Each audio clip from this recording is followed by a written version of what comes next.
কুফানগরীতে এক নাস্তিক ছিল। সে বলে বেড়াতো, আমি আল্লাহরে দেখি না তাই মানি না। কুফানগরীর লোকজন বলে, আমাদের এক ইমাম আছে নাম নু'মান ইবনে সাবিত, উনার সাথে বসলে তুমি আল্লাহরে দেখতে পাবা। সে বলে, তাই তাহলে তোমাদের ইমামকে ডাকো। সাইয়েদনা ইমাম আবু হানিফা টাইম দিলেন, এই জুমার দিন, আজকে জুমার দিন না, এই জুমার নামাজের পরে ঠিক ভর দুপুরে 2টায় সবাই আমরা একত্রিত হব। নাস্তিকও আসবে, সাইয়েদনা ইমাম আবু হানিফাও আসবে। জুমার সালাতের পরে লোকের বন্যা বয়ে গেল, বাঁধ ভাঙা জোয়ার, অনেক মানুষ। নাস্তিক এসেছে, লক্ষ লক্ষ লোক এসেছে, আসে নাই ইমাম আবু হানিফা। আসে না আধা ঘন্টা, 1 ঘন্টা, 2 ঘন্টা পরে আসছে। নাস্তিক বলে, এই তোমাদের ইমাম যার কোনো সময়ের জ্ঞানই নাই, এর সাথে কিসের তর্ক? সাইয়েদনা ইমাম আবু হানিফা বলে, ইনদি উযর, আমার ওযর আছে। কি ওযর? সাইয়েদনা ইমাম আবু হানিফা বলেন, আমি ঘর থেকে বের হয়ে আসার পথে একটা নদী পার হয়ে আসতে হয়।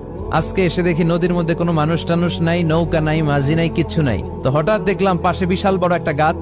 এই গাছটা এমনি এমনি 2 ভাগ হয়ে গেল। হঠাৎ গাছ থেকে এমনি এমনি লম্বা তক্তা হয়ে গেল। এমনি এমনি তক্তাগুলো জোড়া লেগে